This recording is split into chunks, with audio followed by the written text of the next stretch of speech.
ساحة للعلم كنا نلتقي والحب والإخلاص زاد قلوبنا نمضي إلى نور اليقين ونرتقي قمم الفلاح وتاج.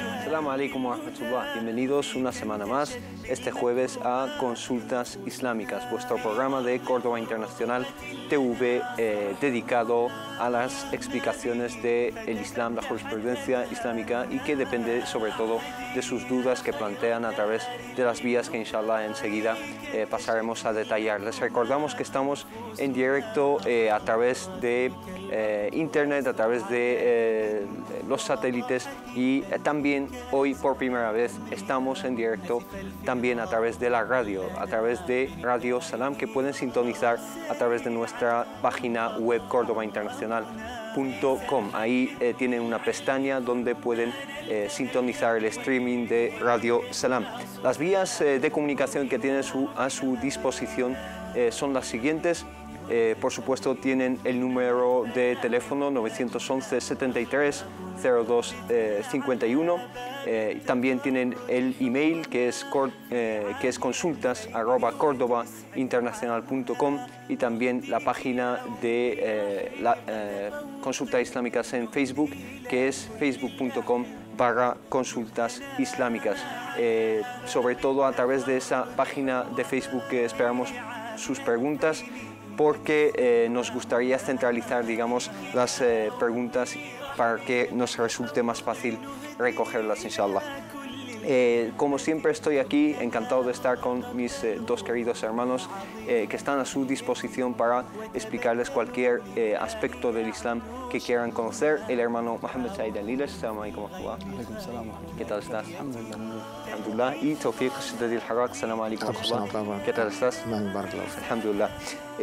Bueno, esperamos que interactúen con nosotros, inshallah, y nos planteen todas sus preguntas a través del número de teléfono. Nosotros también tenemos preguntas recientes y preguntas pendientes de la semana pasada. Vamos a empezar con algunas cuestiones que nos han llegado a través de las redes sociales y son relacionadas con cómo buscar el conocimiento aquí en un contexto occidental, especialmente las nuevas generaciones de musulmanes que han crecido en diferentes países, cómo pueden tener acceso al ilm, al conocimiento religioso islámico. ¿Deberían estudiar aquí o deberían irse, digamos, a otro país a estudiar? Alhamdulillah, salatu wassalamu ala mulana rasulillah wa ala alihi wa sahbihi wa man wala. En el nombre de Allah, el Clemente, el Misericordioso, alabado sea Allah subhanahu wa ta'ala, paz y bendiciones sobre su último mensaje profeta, sobre sus nobles compañeros y sobre su noble familia, sobre todos nosotros que estamos siguiendo sus pasos hasta el día del juicio final. Amén. Pues la verdad, esta pregunta es muy importante. Últimamente, pues nuestra juventud es una de las asignaturas pendientes, sobre todo lo que quieren una formación shar'iyya, una formación en las disciplinas islámicas. Yo creo que nuestra existencia aquí en Occidente es bastante reciente. Si al principio, pues la comunidad musulmana ha empezado por mantener su identidad, y esto se ha plasmado en las mezquitas, que era, digamos, legítimo. Ahora, con la llegada ya de nuevos flujos y ya las primeras comunidades se han instalado, incluso nuestros hijos que han nacido aquí, se está planteando la pregunta cómo vamos a preparar o incluso cómo vamos a formar a esta juventud o a nuestros hijos. Los colegios públicos, la materia o la asignatura de educación islámica, ya sabemos la polémica y sabemos cómo está el tema. Lo que nos atañe a nosotros, ¿qué hemos hecho para esta juventud o qué hemos hecho para formar islámicamente a nuestros hijos? Esta pregunta que plantean la gente, voy aquí o voy allá, voy a un país a otro, es legítima, teniendo en cuenta que aquí mismo no hemos tenido nuestra propia iniciativa. Sí. Partiendo que el saber, el ilm, el conocimiento es un deber, según el hadith de nuestro amado mensajero en Sunan Ibn Majah, talabul ilmi farida, la búsqueda del saber, del conocimiento, del ilm, es un deber en términos islámicos para todo musulmán y musulmana. Y de ahí, ¿qué hemos hecho para facilitar esta búsqueda del saber? tenemos nuestros colegios propios, tenemos nuestra universidad islámica propia, tenemos nuestro instituto. Podemos hablar de algo concertado con el gobierno propio, con nuestros impuestos, y de ahí formar a nuestros futuros imanes en la mezquita, formar islámicamente, tener digamos, un saber islámico adaptado al contexto donde estamos viviendo y siempre partiendo de las fuentes sagradas, noble Corán y la auténtica sunna de nuestro mensajero, con una metodología pues moderada, teniendo el espacio y el tiempo. Hermano Mohamed Said, ¿tú qué ves que deberían digamos, de buscar estas alternativas dentro de Occidente, de Europa, o deberían buscar otras alternativas en otros países con ulama, digamos, versados en las ciencias islámicas y a través de la lengua, digamos, vehicular, que es el árabe? Bismillah, wassalatu wassalamu ala maulana rasulillahi wa alihi wa sahbihi. Tenemos que diferenciar entre dos categorías, ¿no? Aquellos hermanos, hermanas jóvenes o no tan jóvenes que quieren aprender lo básico de su religión como parte obligatoria que mencionó el hermano Tawfiq. Como musulmanes tenemos algunos preceptos que debemos dominar y debemos de asimilar para adorar a Allah subhanahu wa ta'ala correctamente, lo que denominamos al-ma'lumu min ad-din bid-darura, aspectos básicos de los pilares, de los 5 pilares del Islam. Sí. Este conocimiento, gracias a Dios, está al alcance de muchos. Sí que hay dificultad a la hora de tener muchas alternativas en un contexto occidental, la barrera del idioma, las referencias, la gente cualificada, la enseñanza pública, etc. Y la otra categoría es aquellos hermanos que se quieren especializar en materia de religión, ser, digamos, estudiantes de conocimiento, ser estudiosos del Islam, ser futuros, inshallah ta'ala, divulgadores, imames y shuyukh, ¿no? Que asumirán la tarea de guiar a la comunidad musulmana, resolver sus dudas, exhortarles al camino de bien, representar bien al Islam, defender los preceptos del Islam y aclarar conceptos o desmitificar tópicos, etc. Eso necesita una formación bien estructurada, una formación académica, unas herramientas. Lamentablemente, hablando del caso español, pues pocas alternativas tenemos, ¿no? Todavía no hemos llegado a crear una infraestructura educativa en el aspecto de la religión, ¿no? Tenemos las mezquitas, tenemos las escuelas, digamos, de fin de semana, donde se enseña el árabe, la educación islámica en términos básicos, con una falta de pedagogía y especialización. Las mezquitas están desempeñando una función muy importante, los imames también, pero no responden a las necesidades de cierta categoría, que son las nuevas generaciones que tienen la barrera del idioma, o no tenemos centros cualificados, concertados, centros homologados, centros reconocidos, ¿no?, en manos de personas bien cualificadas, aparte de tener una formación, tener una trayectoria, una experiencia en el mundo occidental. Yo siempre aconsejo a los hermanos que no importen, ¿no?, otros modelos, métodos, ¿no?, o otros métodos.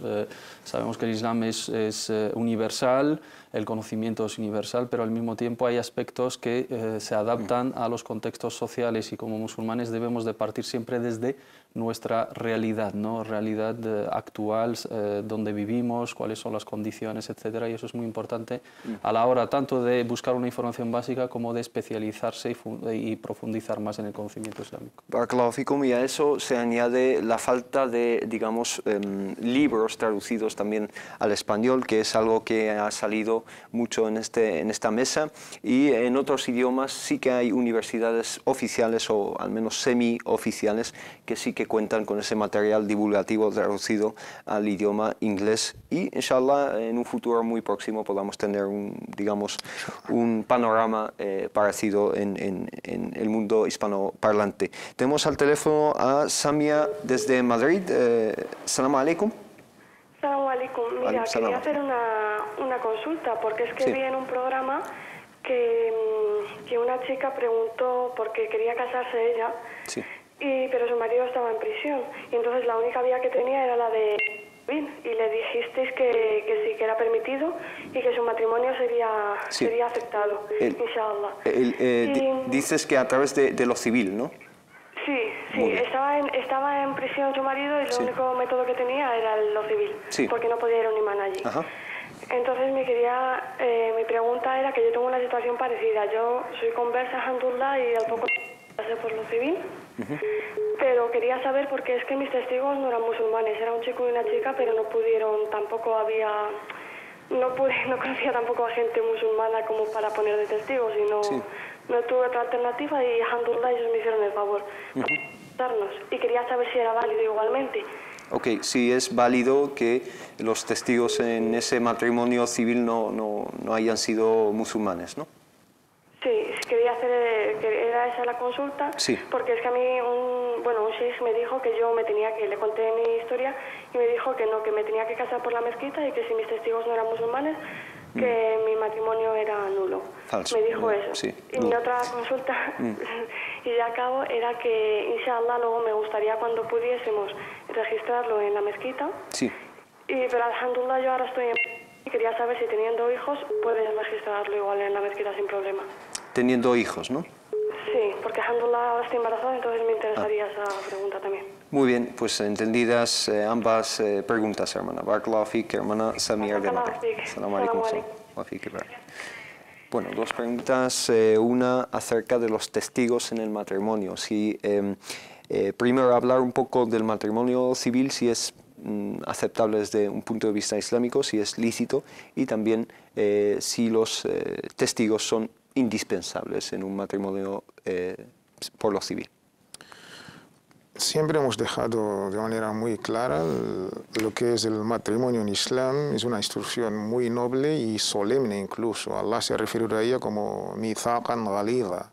Es muy importante el tema de la familia como institución y lo que vendrán. El Islam mantiene los derechos de los propios cónyuges y también de los hijos. Todo esto en un conjunto hay que tenerlo en cuenta.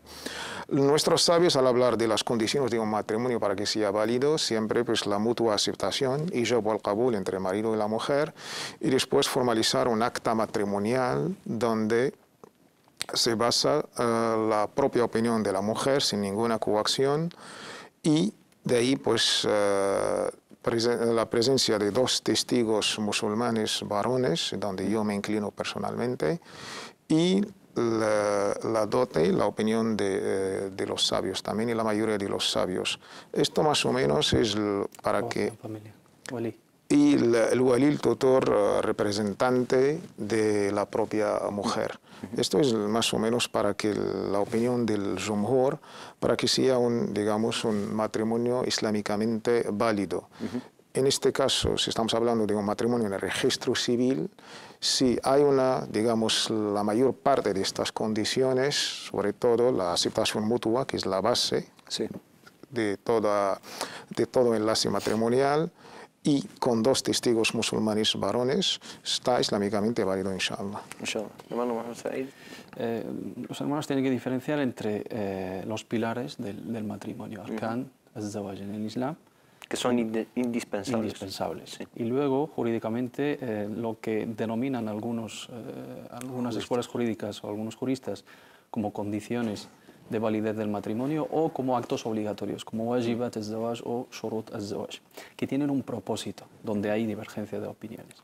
Los pilares, ¿no?, es la aceptación mutua, el mutuo acuerdo, el ijab wal qabul, la aprobación familiar por parte de la mujer, por considerarse tradicionalmente, digamos, la parte vulnerable, ¿no?, para proteger sus derechos, que es el wali, pero para ciertos casos, en ciertas escuelas jurídicas y ciertos contextos, y lo que sería el ishhar.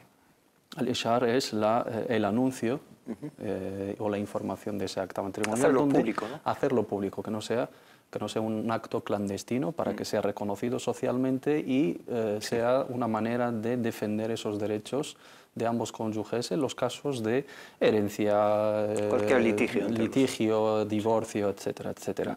Los testigos forman parte de ese anuncio, ¿no?, de esa proclamación, ¿no?, de esa publicación de ese acta matrimonial.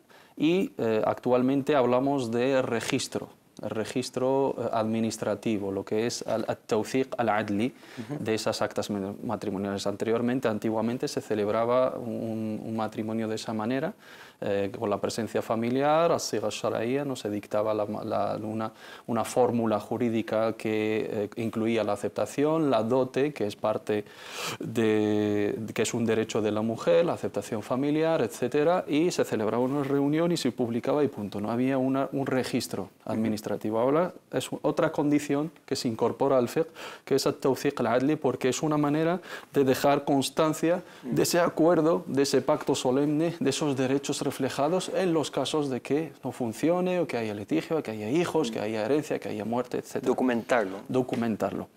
Los testigos, en los casos de que no existan, si hay registro, ese registro en sí ya cumple con la tarea de esos testigos. Al ser un acta civil, en un contexto occidental donde los hermanos, por desconocimiento o por no tener al alcance, digamos, un centro homologado, porque tampoco vale cualquier acta matrimonial de cualquier mezquita, sino tiene que ser de centros homologados, registrados debidamente en el registro de entidades religiosas del Ministerio de Justicia, que tienen la autorización para casar a personas físicas, etcétera. Optan por el contrato civil. El contrato civil cumple con los pilares del matrimonio islámico. Es una alternativa aceptada jurídicamente porque en ella se refleja la documentación, digamos, es un acta documentada, registrada administrativamente, hay una aceptación entre las dos partes y reflejan algunos derechos. Las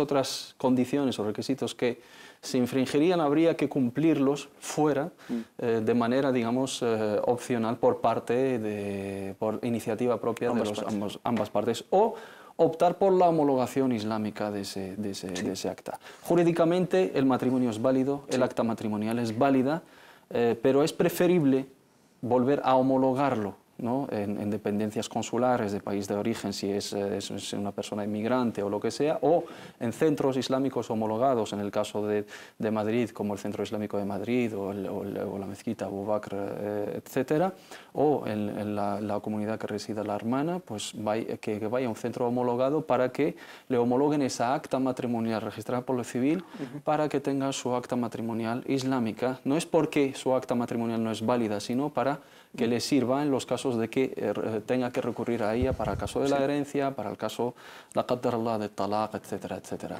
Sus hijos, si están registrados en el libro familiar, ¿son legítimos? En las mezquitas no se registran los hijos y independientemente de ese matrimonio lo puede inshallah ta'ala, registrar, pero no tiene que celebrar otra boda ni celebrar otra acta matrimonial, únicamente la homologación por si le hace falta para cuestiones administrativas, pero jurídicamente en el fiqh al-islami la acta matrimonial hecha por lo civil en los contextos occidentales es válida para nosotros, aunque no haya tenido en cuenta, digamos, la condición del Islam en el caso de los testigos.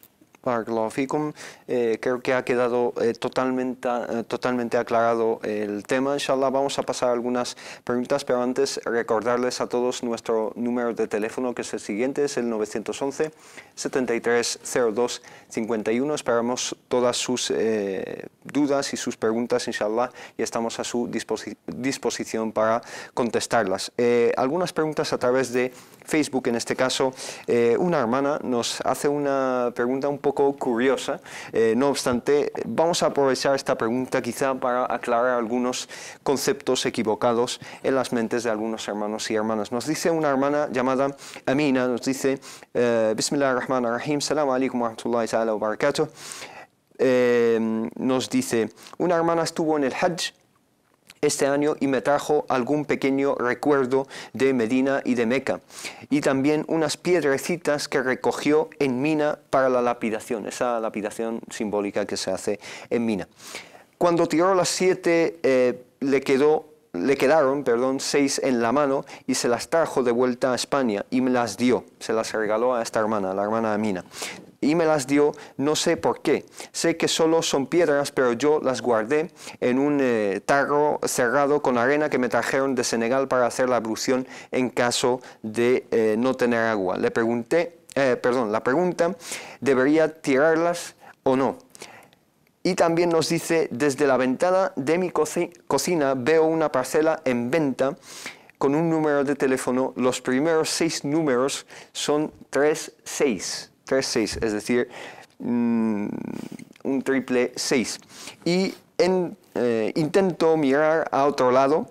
Debería tirarlas las piedras, por favor, no, que no se rían de estas preguntas, pero muchas gracias de todas maneras, Shukran por la atención, un saludo, nos dice. Son diferentes cuestiones relacionadas entre sí, quizá.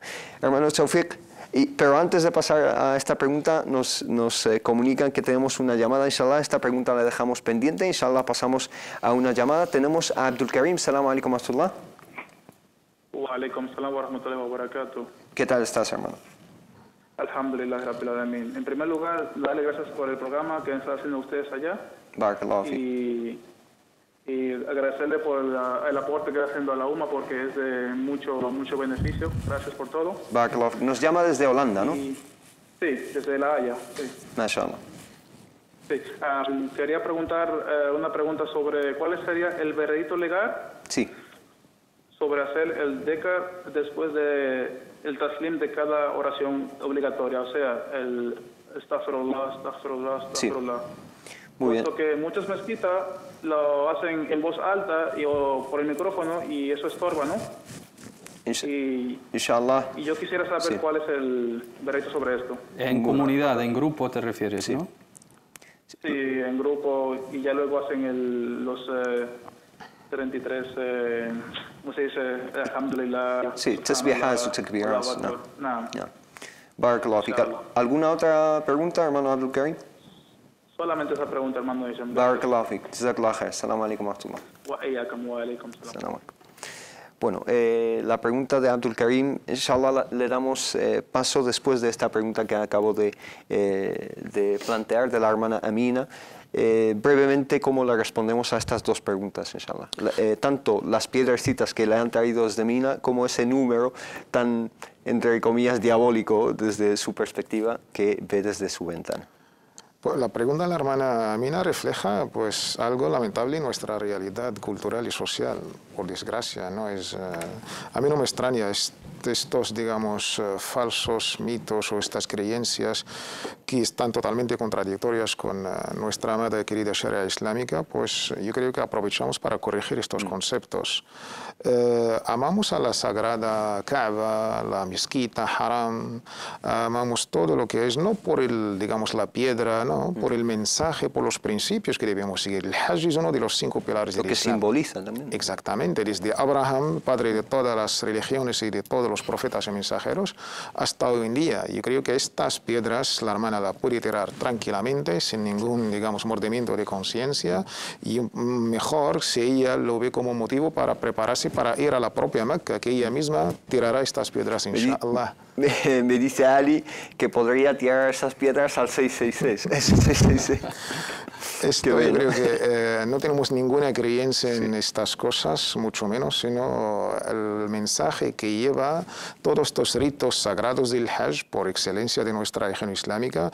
Yo haría una lectura que esta hermana debe, inshallah, tener la niya como proyecto el año que viene, cuando se puede, de ir al Hajj y hacer este rito de Rajm, y será un motivo para ella, y de ahí la puede tirar tranquilamente. Al 666, islámicamente hablando, no tenemos ninguna superstición, es totalmente prohibida en el Islam. Creemos en Allah, el Todopoderoso, que mueve el universo, y algo que existe en otras culturas, otras religiones. Sabemos que en el Apocalipsis, en digamos, el libro de Daniel, está toda esta cultura, nosotros no compartimos. Y Satanás existe, pero es algo que Allah ha creado, está totalmente limitado. Quien domina, digamos, el poder, quien tiene el poder es Allah subhanahu wa ta'ala. Debemos amar a Allah subhanahu wa ta'ala, temer a Allah subhanahu wa ta'ala y adorar a Allah subhanahu wa ta'ala.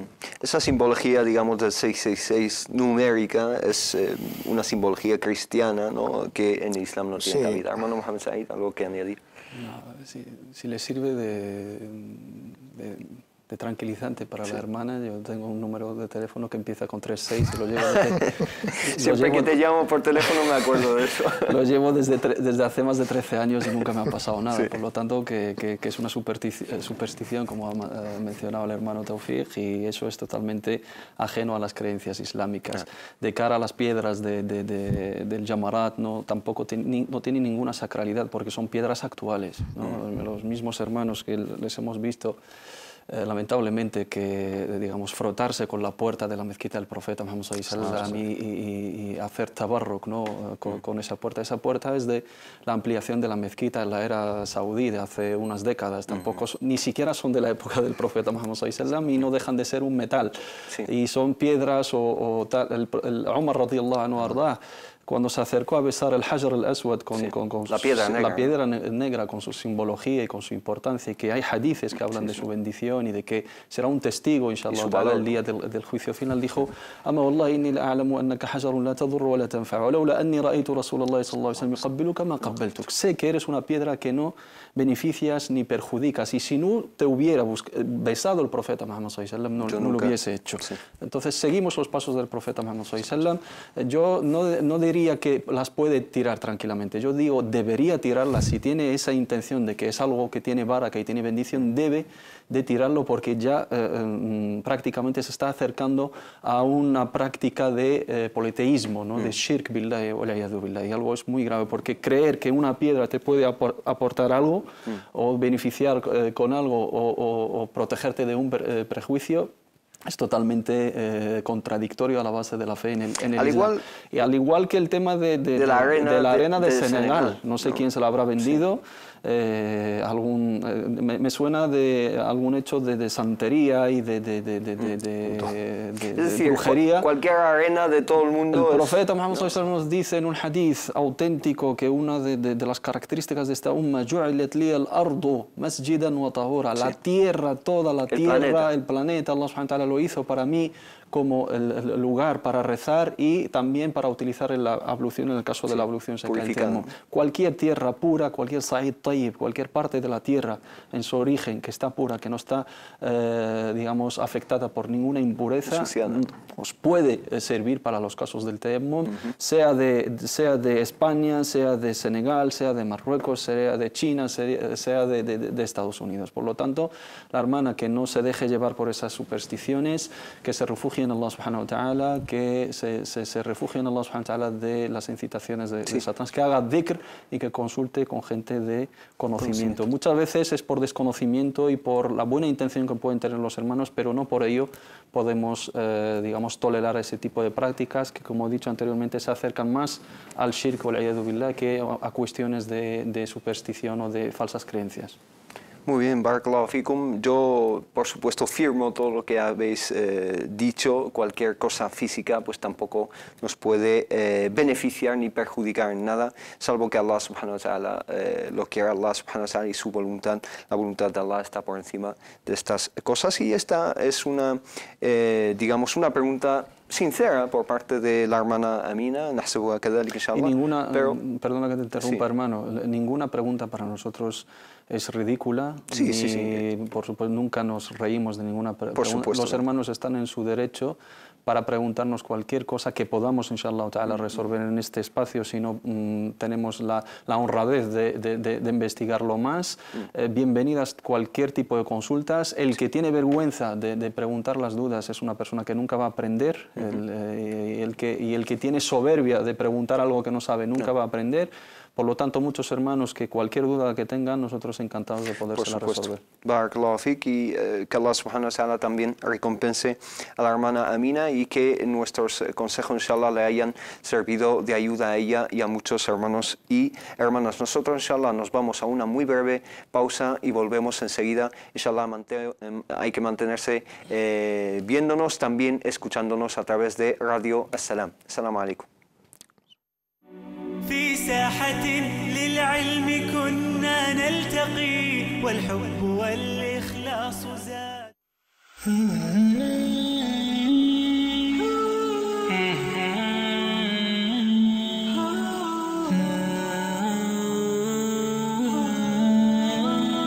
Una gran obra puede empequeñecerse debido a la intención que hubiere detrás de ella, y una obra pequeña con una intención sincera se engrandece.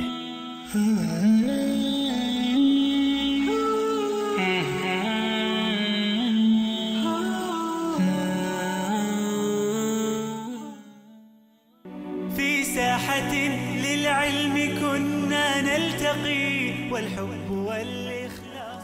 Assalamu alaikum wa rahmatullah, bienvenidos de nuevo a Consultas Islámicas. Estamos con una pregunta pendiente del hermano Abdul Karim desde Holanda, que nos preguntó acerca de dhikr. Nos ha dicho que después de los rezos se hace dhikr en conjunto. ¿Qué dice el Islam de eso? Y también en voz alta.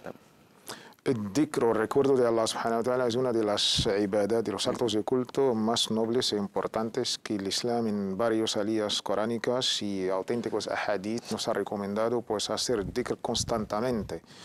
Pero especificarlo en algo concreto como después de los actos de salat hay que matizar ciertas cosas.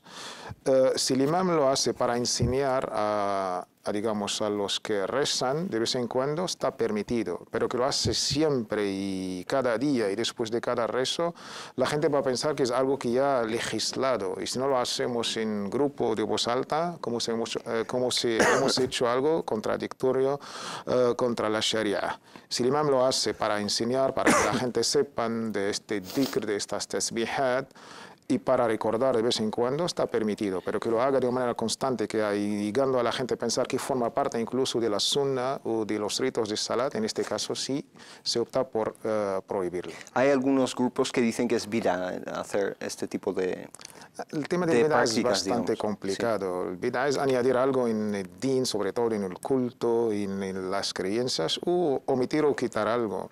El bid'a es un concepto bastante complicado. Y creo que para debatirlo necesitamos todo un programa, ¿no? Para hacerlo. Muy bien, voy a pasar a esta pregunta que nos llega desde Alemania. Nos dice una hermana que nos ha mandado un mensaje de voz, ¿no? A través de Facebook, que también es un método que pueden utilizar los hermanos para hacernos llegar sus dudas. A lo mejor les cuesta a algunos intervenir en directo a través del teléfono, pues pueden mandarnos un mensaje de voz a través de Facebook y nosotros, inshallah, lo vamos a transcribir y plantear aquí, inshallah. Nos dice la hermana Habiba desde Alemania, nos dice soy una mujer marroquí casada con un alemán no musulmán y tenemos 2 hijos. Nos dice, rezo, ayuno y cumplo con los preceptos de mi religión, y nos pregunta si sus rezos y su ayuno son aceptados estando en este matrimonio. La aceptación, ya lo hemos dejado muy claro muchas veces, la aceptación es una cuestión que le pertenece a Allah subhanahu wa ta'ala. El qabul es una cuestión ghaibiyya, es algo es un asunto oculto que nadie puede determinar. Yo puedo rezar toda mi vida, puedo hacer todas las obras de bien, puedo hacer la peregrinación, me puede parecer a mí mismo que yo soy el más virtuoso, pero la aceptación de esas obras está en manos de Allah subhanahu wa ta'ala. No tengo la certeza de que Allah subhanahu wa ta'ala me haya aceptado. Hay señales de que si Allah subhanahu wa ta'ala pues te ayuda a mantenerte en el camino del bien y preservarte en el camino de la bondad y la rectitud, pues eso es una señal de que estás haciendo las cosas bien, pero no tienes la certeza de que todas tus obras son aceptadas, porque es una cuestión que depende primero de la intención, depende también de que sea válida esa práctica en sí a la hora de llevarla a cabo, y es una cuestión ghaibiyya que solamente Allah subhanahu wa ta'ala lo sabe. Pero si hablamos de hablamos del ijza en el fiqh, o hablamos de sihhat al-ibada, si esa ibada tujzi'uha aw tasihhu minha, si es correcto que la hermana rece y ese rezo le exime de la responsabilidad jurídica por no cumplir con ello en el caso de no hacerlo, pues su rezo y su ayuno, debe de ayunar, debe de rezar, debe de seguir con los preceptos. Eso no quita que la situación en la cual es una situación ilegal jurídicamente hablando, una situación incorrecta, ilícita, sí, islámicamente hablando, porque las mujeres musulmanas no tienen el permiso de casarse con los hombres no musulmanes bajo ningún concepto. Por lo tanto, la situación de su matrimonio es una situación incorrecta e ilícita legalmente, pero no por ello va a dejar de cumplir con los pilares del Islam. Su rezo, su ayuno, sus prácticas, sus preceptos, su ibada es aparte y debe de cumplir con ella, y ojalá, inshallah ta'ala, a través de ella llegue a corregir esa situación matrimonial que no es aceptada islámicamente, no deja de estar viviendo en pecado, pero sus obras también esperemos y le pedimos a Allah subhanahu wa ta'ala que le sean aceptadas y que sean el camino y la puerta para que corrija esa situación de ilicitud, ¿no?, jurídica en ese caso. Pero el tema de la aceptación, al qabul, está en manos de Allah subhanahu wa ta'ala, y nadie puede presumir, ni nadie puede afirmar, ni nadie puede mentir y decir que tal obra es aceptada, lo mío es aceptado, lo de lo otro. Solo Allah subhanahu wa ta'ala lo sabe. Son dos cuestiones, digamos, desligadas, diferentes, ¿no? El matrimonio, digamos, en una situación, en unas condiciones, unas circunstancias ilícitas, y su adoración, que puede tener toda la sinceridad del mundo y puede ser aprobado y aceptado por Allah subhanahu wa ta'ala, inshallah. Unas preguntas que nos llegan de una hermana, Khadija, nos dice: Assalamu alaikum. Quería haceros un par de preguntas, nos dice, y son las siguientes. La primera nos dice: yo me casé con mi marido musulmán siendo cristiana. Nos casamos por el juzgado hace 2 años y en mayo de este año abracé el Islam, alhamdulillah. Quiero saber si mi matrimonio es halal al no ser islámico. Al no ser islámico, o tendría que casarme por el Islam en el caso que me tuviera que casar para hacerlo halal. ¿Cómo sería? Eso lo hemos contestado más o menos al principio de este programa, básicamente que el matrimonio civil es lícito y es aconsejable, como añadió el hermano Mohammed Said, que lo confirme con otro matrimonio islámico en un centro islámico concertado o homologado, mejor dicho. Nos dice: teniendo en cuenta que no quiero certificados ni pagar a un ma'zun, ¿no? Es decir, la persona o un imam que lleva a cabo esa unión en matrimonio, un notable, sí, ni nada, solo quiero hacer mi matrimonio válido ante los ojos de Allah, o ya es válido por el juzgado. ¿Cómo le respondemos esta segunda parte de la pregunta? La validez es correcta, su matrimonio es válido, pero sí, para tranquilizar su conciencia, lo que ha dicho el hermano Mohammed Said hace muy poco, homologarlo en un centro islámico cercano, y esto, alhamdulillah, es posible. Se acerque al centro islámico más cercano, a la entidad religiosa más cercana, y ahí, inshallah, los hermanos le van a explicar los requisitos. Nos dice, por la otra cuestión importante que recordárselo a los hermanos y las hermanas. Esperemos que todos los matrimonios perduren en el tiempo y que tengan felicidad, pero hay matrimonios que acaban mal y siempre hay que tener en cuenta el tema del registro y los derechos a la hora del divorcio. Cuando se trata de un acta matrimonial islámica, los preceptos del divorcio y los derechos de la mujer serán totalmente diferentes a aquellos estipulados por un acta civil, ¿no? Ella tiene una serie de derechos que no gozaría de ellos si no fuera un acta registrada islámicamente, la parte de la herencia, etc. Lo va a necesitar para justificar muchas cosas, va a tener que hacer muchos trámites. Si viaja a un país islámico y tiene que digamos, aportar la prueba de su matrimonio, tiene que ser un acta islámica. En el caso de que viaje con él al Hajj, etcétera, etcétera, hay muchos trámites que en el futuro necesitará esa homologación. Por lo tanto, no es cuestión de pagar o no un certificado, pagar unos gastos, pero sí es una cuestión importante para lo que pueda surgir. Nadie sabe en qué situación pueden estar en el futuro. Muchas gestiones que dependen de ese contrato islámico. Si el matrimonio es islámico, se va a regir según las normas islámicas en el aspecto de la herencia, del aspecto de los divorcios, etc. Si es un acta civil, se le aplicaría la norma actual, ¿no? Que no es islámica, ¿no? Muy bien, la segunda pregunta que nos plantea nos dice: la siguiente pregunta es si puedo rezar con el uniforme de trabajo en una zona limpia y el traje está limpio también. Es que me han dicho que las mujeres no podemos rezar con pantalones. ¿Es cierto? Espero que puedan ayudarme, sobre todo en lo del matrimonio. Inshallah la hayamos aclarado esa parte de su duda. La segunda parte, acerca del rezo. Una mujer musulmana, ¿cómo debe ir vestida para, digamos, ponerse a rezar, inshallah? Pues aconsejo a la hermana que vea el programa de Mohammed Said, las prácticas. Sí. pues ahí sí que la ha definido bastante bien. El salat, para la oración, su validez, pues depende de varias condiciones. Una de ellas es satro la aura, es cubrir pues las partes púdicas del hombre y la mujer por igual. Aparte de la limpieza de la vestimenta, el cuerpo y el sitio donde vamos a rezar, entre otras condiciones, por supuesto. En este caso aconsejamos siempre a las hermanas, y aparte yo conozco hermanas cuando viajan siempre en su bolso está aparte sus cosas, está una alfombrita pequeñita, está también una vestimenta especial que no pesa nada para rezar, como una jilaba, siempre la tienen preparada. Cuando llega la hora de salat, pues buscan un sitio apropiado, limpio, y buscan la orientación del qibla, donde está la Meca, y ahí rezan. Esto sería lo mejor que aconsejamos a todas las hermanas, que siempre tendrán con ellas esta jilaba para cualquier rezo, inshallah. Sí, y aparte, Allah subhanahu siempre nos aconseja en más de una área, ya alladhina amanu khudu zinatakum inda kulli masjid. Oh creyentes, tomar vuestras mejores galas a la hora de cada oración. Masjid aquí se refiere a salat, no al... Entonces, a la hora de salat debemos llevar nuestras mejores galas. Si yo estoy en un trabajo y me van a decir que voy a recibir al presidente del país o a cualquier mandatario, sabemos que nos ponemos protocolo, la ropa y tal. Nos imaginamos un acto de culto al Creador, al Todopoderoso, a Allah subhanahu wa ta'ala. De ahí, por lógica, por adoración, por adab, debemos pues tener Allah subhanahu wa ta'ala noble en nuestros corazones. وَمَنْ يُعَظِّمْ شَعَائِرَ اللَّهِ فَإِنَّهَا مِنْ تَقْوَى الْقُلُوبِ. Tener esta nobleza y elevarnos al nivel de esta oración, pues gesto también de nuestra fe, inshallah. Hermano Mohamed Said, ¿algo que añadir en este sentido? Estamos hablando de un pilar del Islam, la oración y la oración obligatoria, por lo tanto, todas las condiciones de la oración la tenemos que tener en cuenta.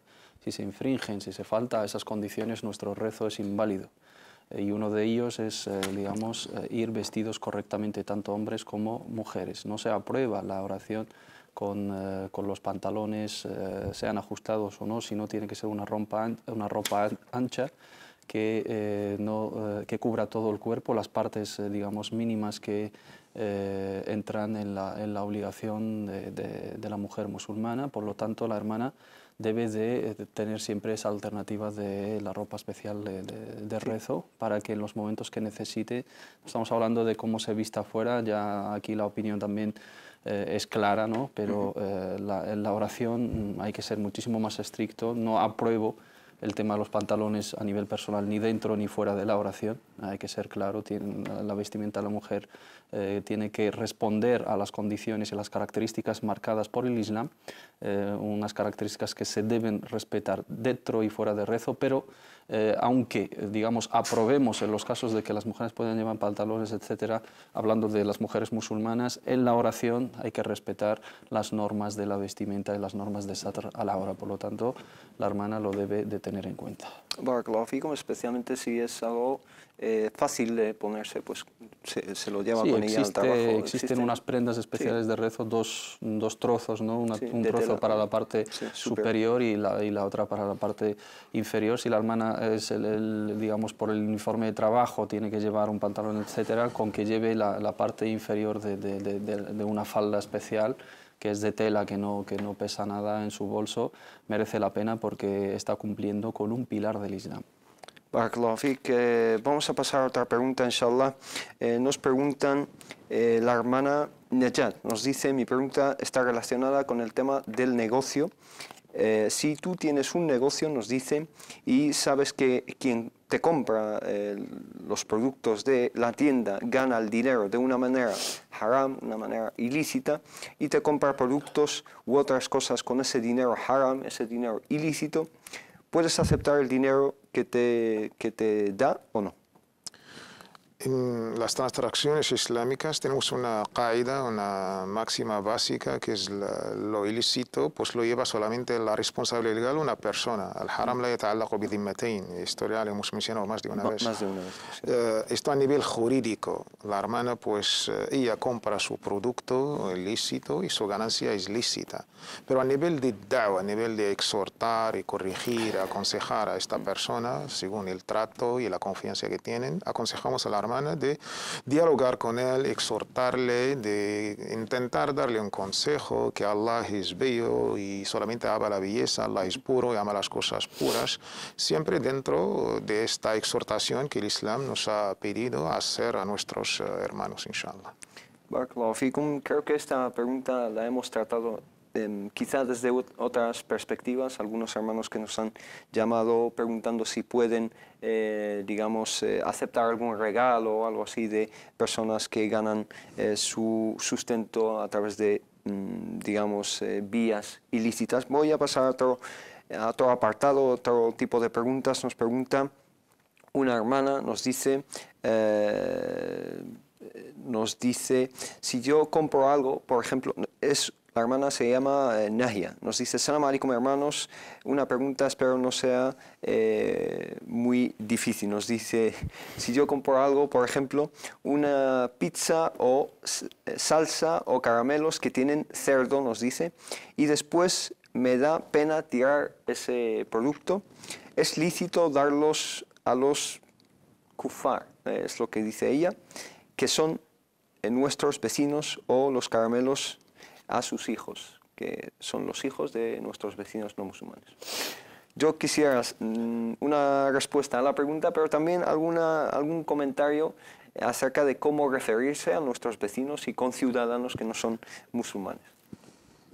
Bueno, en un apartado les llama kofar y en otro vecinos, o sea,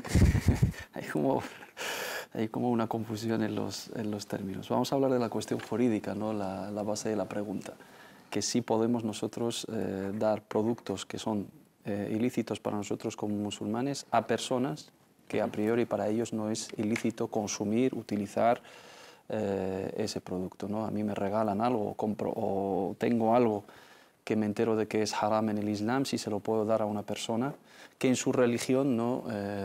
esto surge también en el caso de las cestas de Navidad, ¿no? Que los hermanos en el trabajo les regalan, por ejemplo, cestas y tal, y esa cesta incluye, por ejemplo, una pata de jamón de cerdo o una botella de vino, etcétera. ¿Qué harían? ¿Se lo regalarían a sus compañeros ya que ellos, o tirarlo, etcétera? Aquí tenemos varias máximas, ¿no? Que tratarían este aspecto, ¿no? Si los kufar, si los no musulmanes están concernidos con las órdenes prácticas del Islam. هل غير المسلمين مخاطبون بفروع الشريعة. Si los no musulmanes entran en el discurso que indica cumplir con una práctica con las ramas de la religión. Si la oración, una de sus condiciones para que sea válida, tiene que ser precedida del Islam. Cualquier acto que no viene precedido del Islam no es aceptado.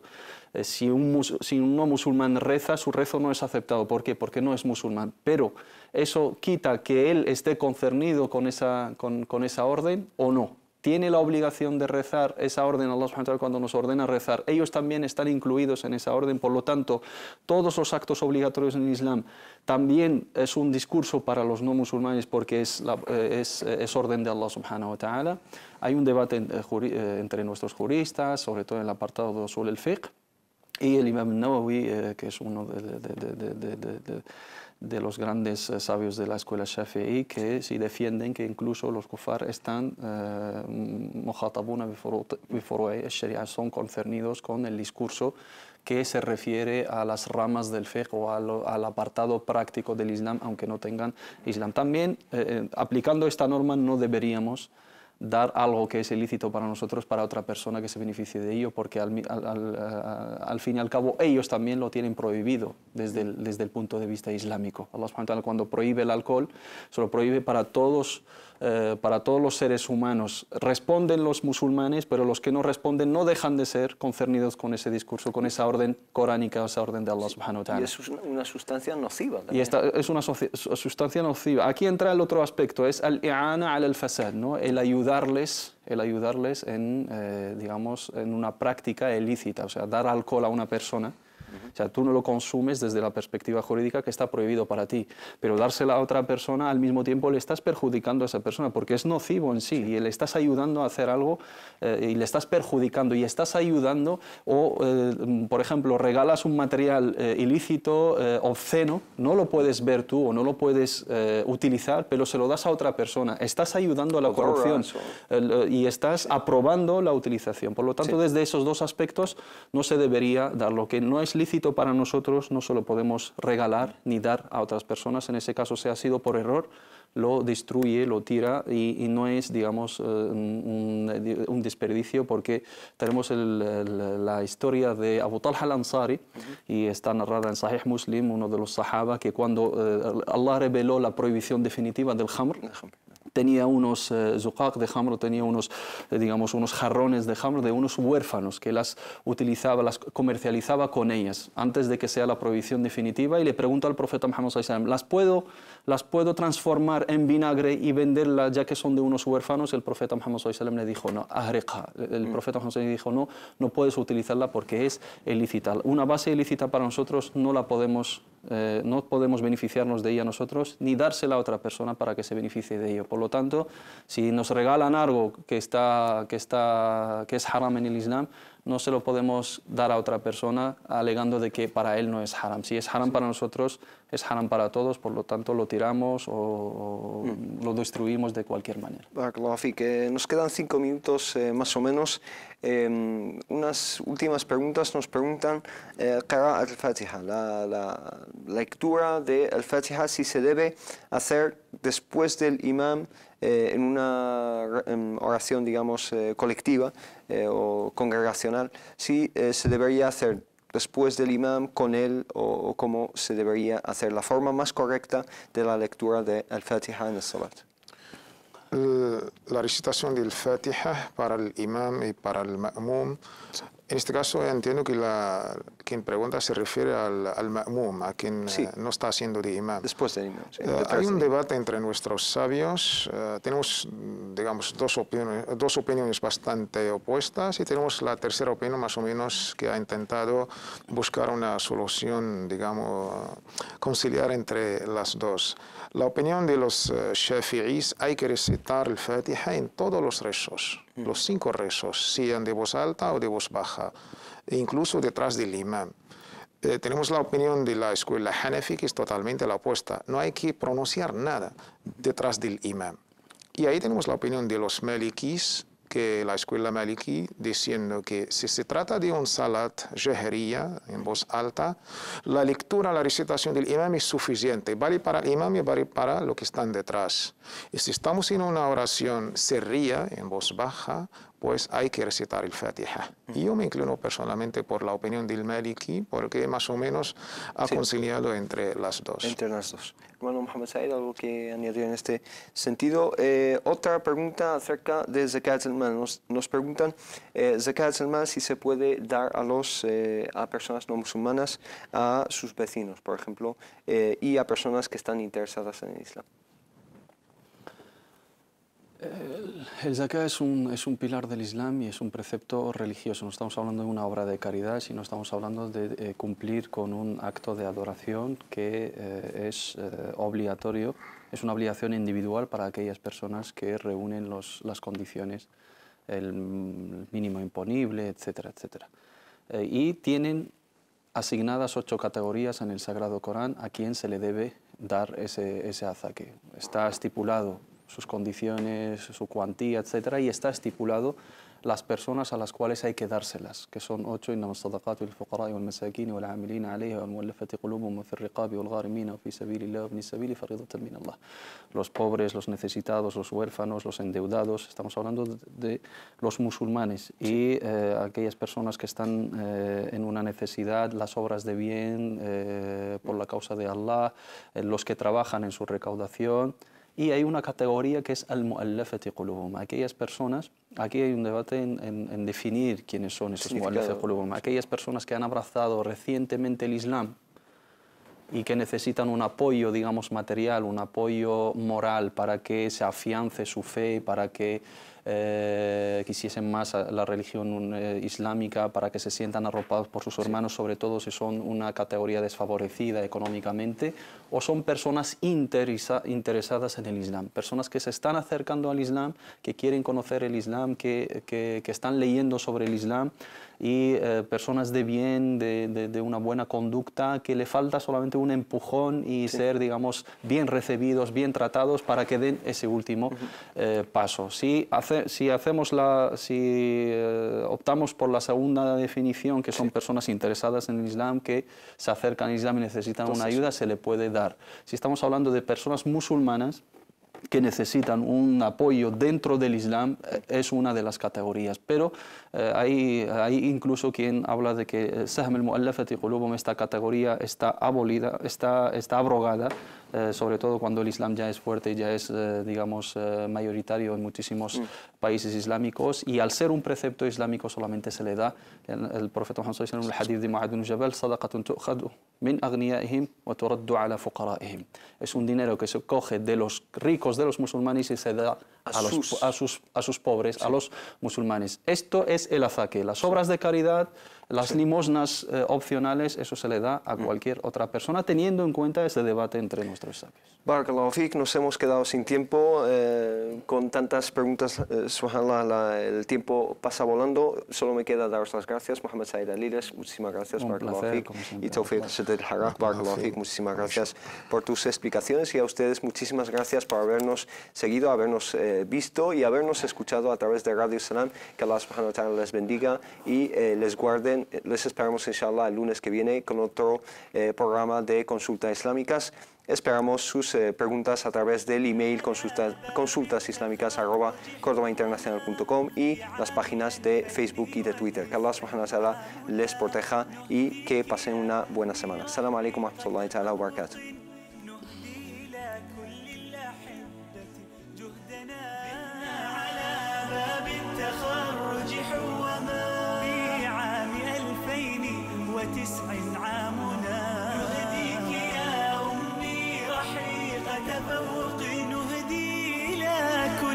أحبتي جهدنا فتقبلوا